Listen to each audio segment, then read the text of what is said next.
Cool. I'm just going to start a new series about what is church, and I'm going to bend that as well. No, I'm not. And I think we all have different perspectives on what church is like from our different backgrounds or upbringing, whether we've been in church, whether we haven't been in church. So I just thought we'd go on a journey for a couple of weeks, and I could just unpack how I see church.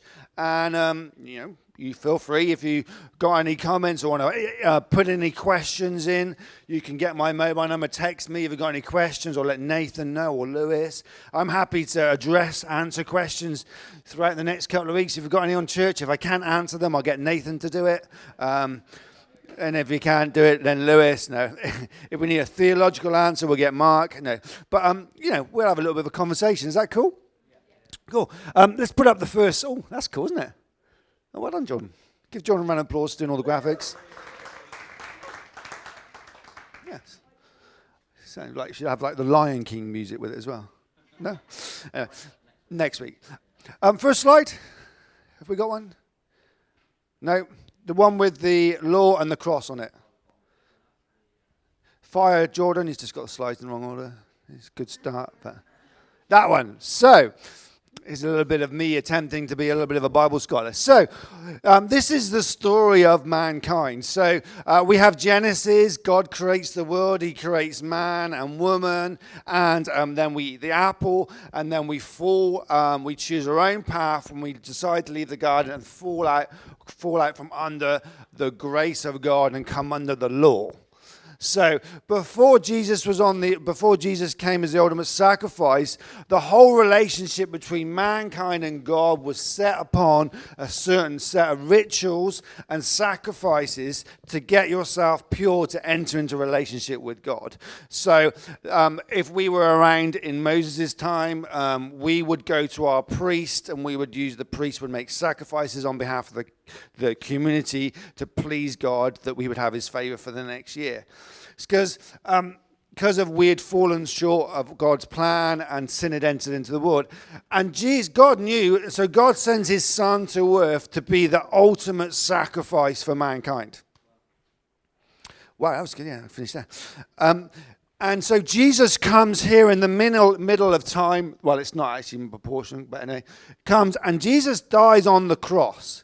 And the reason that Jesus dies on the cross is he died ultimately for our sin, because we cannot be perfect on our own. I'm pretty good, Okay, I'm not. But we cannot achieve perfection to stand in the presence of a perfect God. So we have to do sacrifice. But God sent his son to be the ultimate sacrifice, to die on a cross so that our relationship with God can change for eternity. Because now I can, a sinner saved by grace, have a conversation with God, and he will speak directly to me because of what Jesus won for me. It says that when Jesus died on the cross, the curtain in the temple was torn from the top to the bottom. Really, what happened is the curtain tore, and the place where only the holiest of holy could go, where the priest could go, was suddenly available to all of mankind who accepted the sacrifice of Jesus. So here we have a relationship with God that was based on law, but now we have a relationship based with God on grace, run through the power of cross. And this is where we see us as a church. That's good, isn't it? Matthew 5:17-18 says, "Do not think that I have come to abolish the law, the prophets. I have not come to abolish them, but to fulfill them." Jesus is saying that I came to fulfill what was needed to put the law right.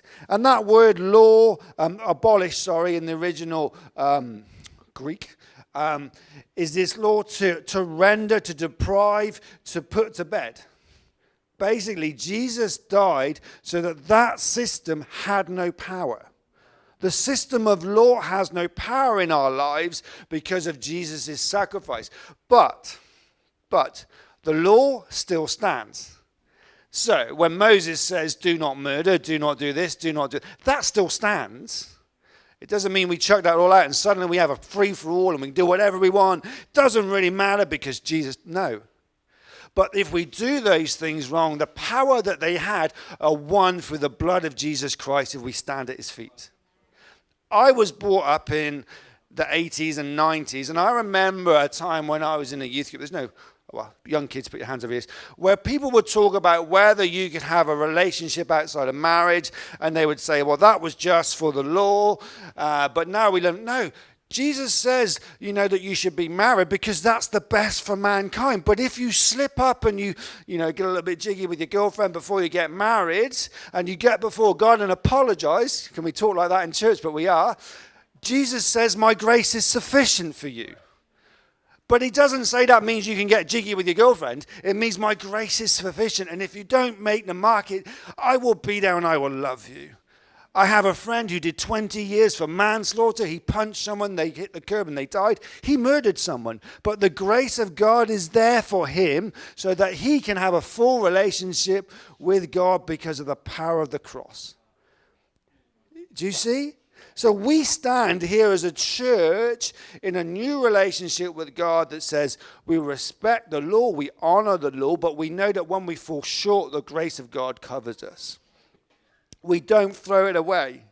I think modern church and, with the challenges that are on society, we can throw that away. But we need to empower that with love and grace. And then it becomes this amazing tool to live a great life as a community and see people live life to the best. My computer's auto-sleeping. Where are we?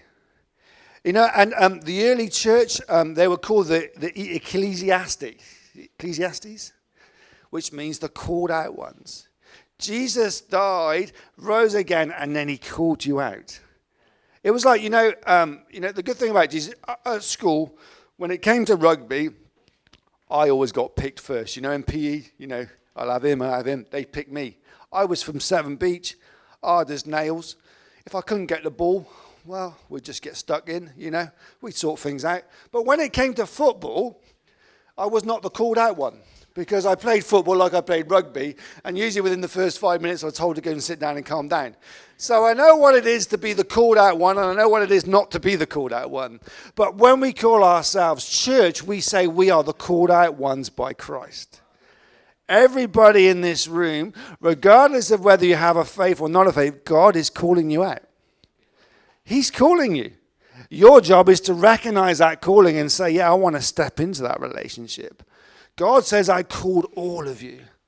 The church, modern day church, sometimes tries to be a little bit selective about that and says, God called everyone. He calls the sinners, the crazy one. He calls all of us and says, through Jesus, he called you out into a relationship with me.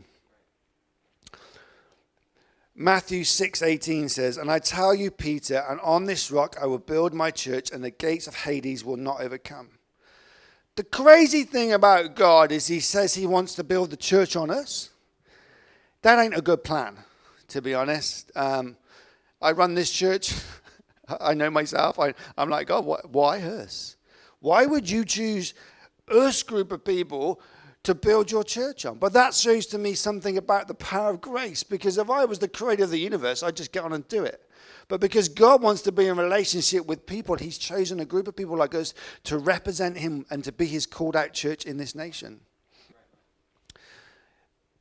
Jesus is saying this to Peter in this place. I can't remember the name, but basically he's got the disciples. He's there and he's talking to them. And if you Google it, you'll see that there's a cliff in front of him, and there's a rock, which is, they called it, that it was the gate of hell, and then there was a flat rock where they used to sacrifice goats and do funny things to goats and all that kind of stuff. Don't let your imagination run too wild, but basically it was going on whatever was going on there. And Jesus is there, stood in that middle of that. Yeah, honestly, read the history on it. Jesus takes his disciples to a place that's full of sin, full of God, evil, worshiping, and he stands there and he says, on this rock I'll build my church.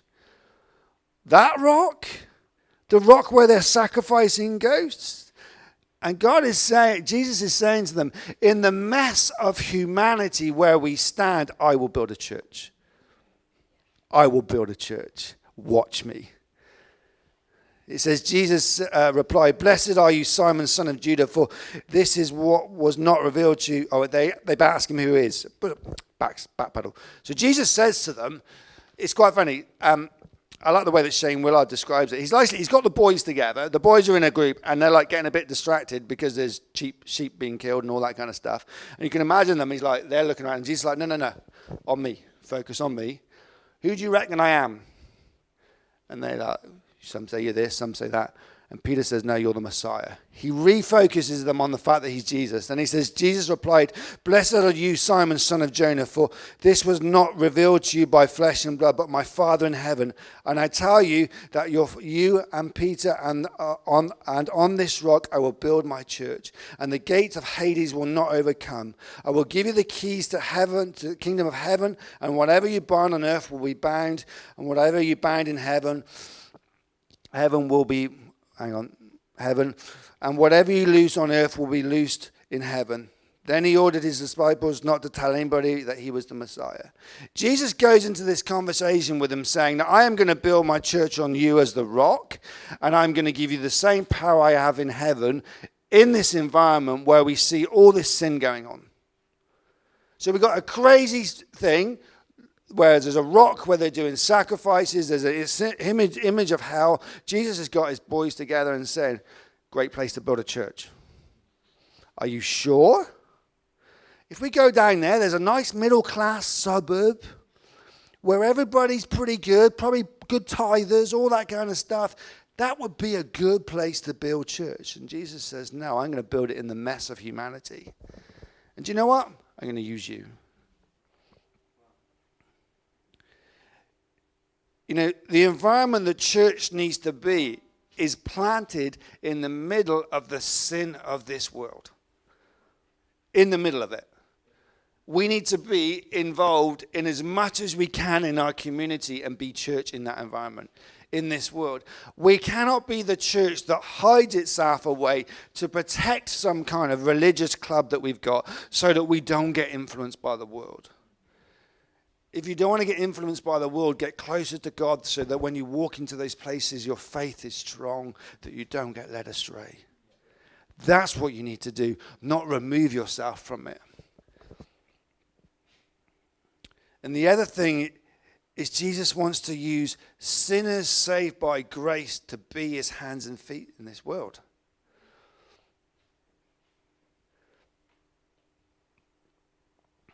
You know, I often think, pardon me. I often think there's, you know, why didn't God call me to an easier place to do church? You know what I mean? I'd like to go. There's places in America where everybody says they're a Christian, whether they're not or not. That'd be really cool, wouldn't it? I could have a mega church. But then I come back to the fact that God has given me the privilege to do something significant into a place where people have lost the voice of God in their life. That's far more powerful and far more challenging for me. And that's the challenge I want as a church, to be saying that we are going to go against the trend. Where are we? You know, we need to be a church that's in direct opposition, is not the right kind of word, but in direct, heading in a completely different direction to the world that we live in. Do you see what I mean? That if the world is swimming that way, we need to be swimming this way to the cross. You know, I thank, you know, we've been given the privilege of having the guys from the youth offending service come into our building. They come in, they were in 3 days last week, they were in 3 days this week. And yes, it is good to input back into our society and do our bit as a church. But the number one thing I want them to happen is for them to bump into people that are swimming in a different direction. I remember I gave a telly to a guy on Thursday that is 16-year-old that is living in a hostel because he has no family. Do you see what I mean? If I am the only Christian influence he has, and if he never ever believes in God, I want to say that I did my best to be that kid's dad. That when we drill a hole in a board out there or we do something or whatever we do, that I'm stood there as the father next to him. Being the church, being the presence of God in his world. Because he doesn't have a relationship with God, but I do. And I want to bring that relation into us. I want to say that I believe in a God that believes in you. That There's a group of people that are championing you. The McDonald's that I bought you is paid by a group of people that you're probably never going to meet. But because they love you so much, they give the church this money so I can buy you McDonald's. Oh, that's effing a bit weird. Yeah, it is a bit weird. Because it's counterculture. But it's church culture. I remember one of them said to me the other week, he said, see that guy there? He's the vicar. No, he's not. He's the effing caretaker. Well, I said a few more words than that. I was like, no, honest, I am. And there's this big conversation between these two lads with a lot of swear words going back and forth that they were taking, you're winding up. I'm like, no, genuinely, I am not the caretaker. Honest. I am a man of God. Do you not realize? But we get to, bring, we need to be a church that needs to be bringing the presence of God into wherever we go. Where are we? We need to value the gifts that we've got. Everybody that's sat in this building right now, in this moment, has a gift to bring to this family. You do. Oh, yeah, but I'm not very good at this. I'm not very good at that. I'll never preach. Well, you might never preach. But the reason that God attracted you, enabled you to come into this church is because he said that he knew that we needed you. We needed you. There was something for you to do in this community that will make this community everything that God had planned it to be. And I think we need to value that and we need to grasp hold of that. We live in we usually live stream. We're not today. The internet's gone down. But anyway. But we're coming of an age where we can do church but not really do church. We can watch it on a live stream. We can download our favorite preacher and we can do a church with our favorite preacher and we can never have a relationship with any other Christians. And people would say, I do church. I listen to the God channel. That's great. There's sometimes in people's lives where they can't get out and about, and I thank God for that.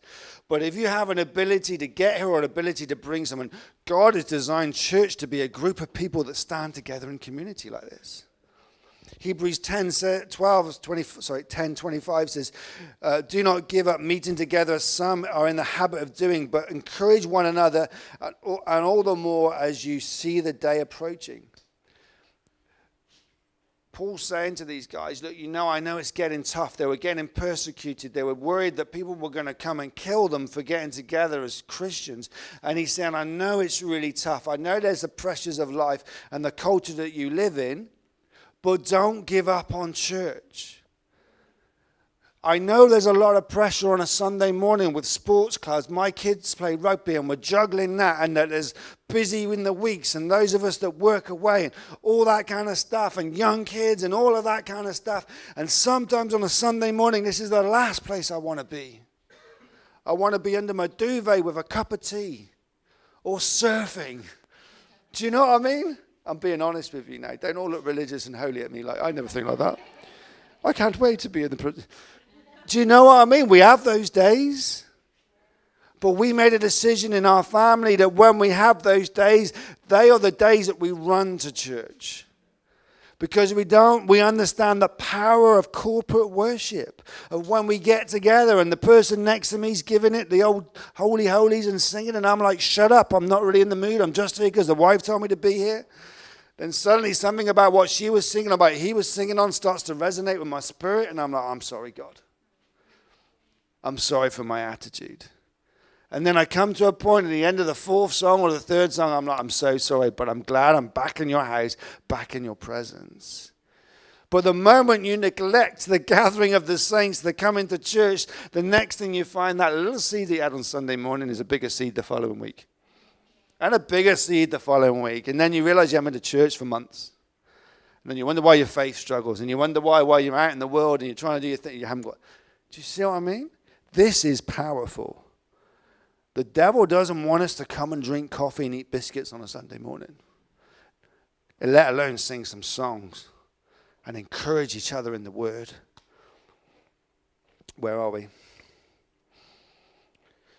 Hebrews 10:24-25. And let's consider how we may spur one another towards love and good deeds, not giving up meeting together as some are in the habit of doing, but encouraging one another, all the more that we might see the day approach. This is a place where we need to spur and kick each other on.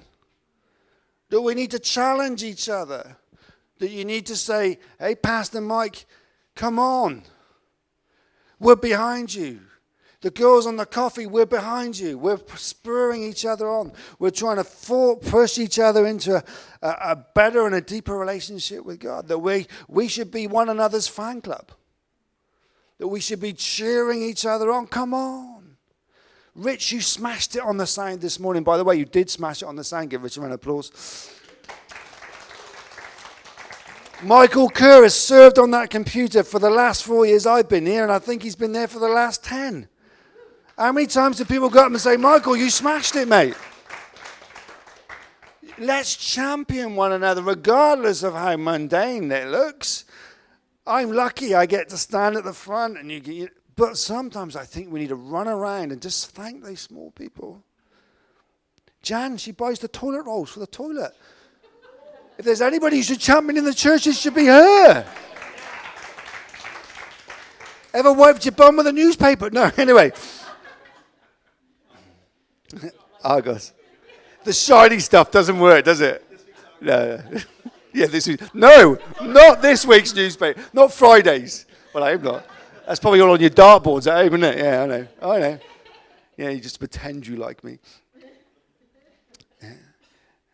You know, church needs to be a place where we spur each other on. You know, I like what Mark was saying last week about we bring judgment to one another, but we bring it with love.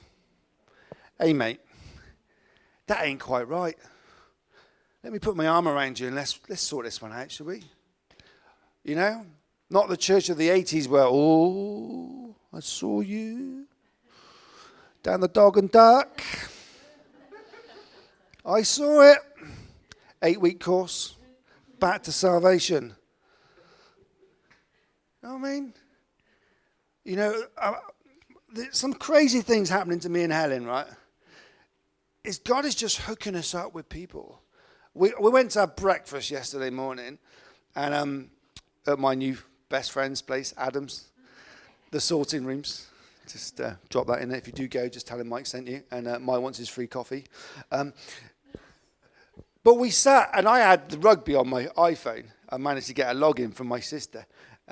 So we were watching it, and he said, can I come and join you? And we joined, and I knew his daughter because I worked with his daughter, Nanny, and we got talking, and somehow it got about me being on the front page of the newspaper, and I said, yeah, just see my agent. No, I didn't. And we talked, and he said, yeah, my dad he's a guy in his 50s, I think. He said, my dad was a minister. I'm moving to the area. Can I have your number? Yeah, you can have my number. I want to come to church. You guys seem normal. I was like, wow, good. Don't get to know us too much. I know. Just keep it surface. Be fine. Helen gets a text from a girl that we know, that we see in the queue when we pick up our kids. My father's died. I want to get reconnected with church. You guys seem normal. I don't think I'd go to any other church. I'm like, good, just keep it surface. And she wants to come. She's going to be here in 2 weeks' time. Do you see what I mean? When we are being the people that challenge the world, but with love and grace, people are like, I want to be part of this because I'm not going to be judged. But they might challenge me on a few things, but they challenge me with love and grace to spur me on to a better relationship with God.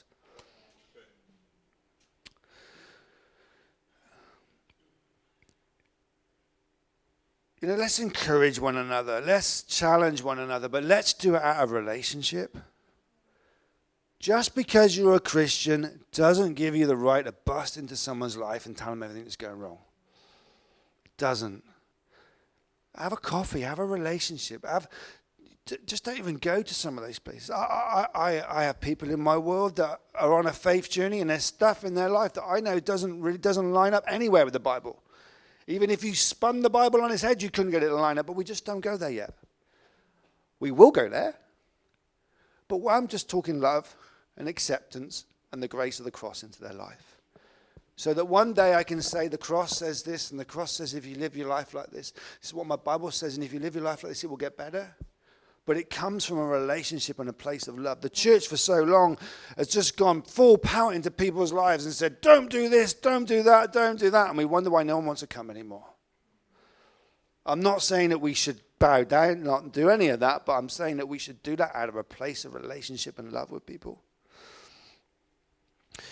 1 Peter 3:8 says, finally, all of you be like-minded, be sympathetic, love one another, be compassionate, and be humble. I'm going to be a little bit, touch on something a little bit that frustrates me. I'm coming to the point where I don't really like Facebook anymore. It does my head in. We did live in a world without Facebook, to be honest. Amen to that. We did, didn't we? You know, and there's some great stuff on there, and some great political stuff and all that. That's great. But if we want to talk politics with people, let's talk face to face. It's the one thing that really worries me about our modern society is that we can rip each other apart and not even look in someone's eyes. You know, there's something very powerful when I look into a brother's eyes and say, hey, I don't agree with that. Well, I don't agree with you. But we see each other's emotions. And we do church in that moment. I just worry for my children and my sister, you know. Let's make Facebook about fluffy dogs and rabbits that sing. Or the fact that we stuffed the All Blacks. Do you know what I mean? Great tool. Let's use it to preach the gospel. Let's claim Facebook back for Jesus. That's really corny, but let's do it. When they invented the printing press, Christianity accelerated because people could give people a Bible. Now we have this tool that we all have in our pocket, and it's called a Facebook app. But let's make sure it resonates, a church that's full of love and grace and respect for people. And that they see me at the beach at 5 o'clock in the morning with my arms around my son saying, we're going for a Dorney together. And people go, wow. Mike, how do you have a great relationship with your son like that? But I struggle, but Jesus helps me. Wow, that's powerful. Saw you and the wife and the kids out.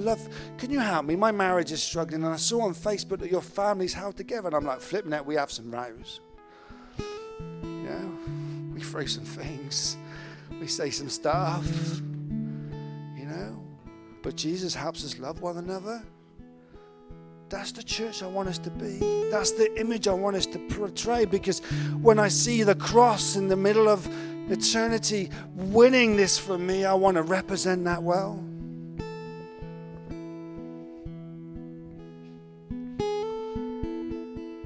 I have 3 things that I'm trying to apply to my life when I approach every situation. Jesus. You should get these corny armbands, didn't you? What would Jesus say? I remember almost getting into a fight with someone over one of those because it just annoyed me. But anyway, that's a past story. Forget that. I need grace. I need grace. Didn't have any Christian friends at school. I don't know why. But Jesus, what would Jesus say? Jesus meets a woman in a well in the middle of the day that's caught in adultery. And he says, sin no more. I love you, but sin no more. He sees someone that they want to stone, and he says, right, one of you, if any of you are sin-free, you chuck a rock. He stands up for the broken woman. Do you see? My filter is, what would Jesus do? Not what my flesh would do. My flesh sometimes wants to go and say, you said that about me. You unliked me on Facebook. You unfriended me. Never going to get over that. What would Jesus say? Stuff Facebook. Stuff whatever. Still love you. Can't ever stop me loving you, because by the power of God and the grace and the Holy Spirit in me, I will love you whatever you do to me.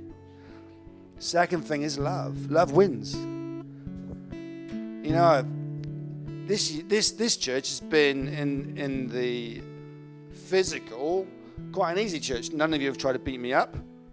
No one's threatened to kill my wife yet. You know, no one stole the car. No one's robbed us. The bass player's not selling drugs. I don't think, are you, Matt? Okay, cool. My last bass player, right, was selling drugs to the local community, and when I challenged him on it, right, he said, "Don't worry, Mike, I tithe." So, fair enough, crack on. No, I didn't say that. I didn't. I was like, "I think we need to talk, mate." This has been good. This has been, I haven't had none of that stuff, but I've been hurt to the core by some people. Some people that I was close to that aren't here anymore. And I everything in my bone had to say, I'm not going to get angry with you. I'm going to deal with it. I'm going to love you. I want to run you over in my car, but I love you. And we'll pray about me wanting to run away. Do you know what I mean? But I had to deal with it. Because if I'm going to be the church, if we're going to be the church that's going to reach out to a bro, we've got to people that be a bit tough-skinned and love. Where are we? Romans 12:16 says, live in harmony with one another. Do not be proud, but be willing to associate with people of low positions. Do not be conceited. Live in harmony. Flip me, that's hard work, isn't it? Many of us would never be in the same room if it wasn't for church, but we're here. For some reason, God threw us together. And the one thing that will give us harmony? It's the power of the Holy Spirit that we get because Jesus died on the cross. Let's make this place a place that's filled with his power and his presence and his love and grace. So people can say, why are you two stood together? Because Jesus brought us together. Let's not be the moral police. Just get me right, we have a standard, but the church for so long has tried to be the moral police for the community, and we're the biggest example of moral failure. We are. I am. I'm here. I am a sinner saved by grace. Let's be the grace police. Let's be the love police. Let's be the salvation police. That says salvation in Jesus will set your world on fire and on a path of amazing stuff. Let's be that. And let's love people into the kingdom, not judge them out of it. Just stand to our feet if we can.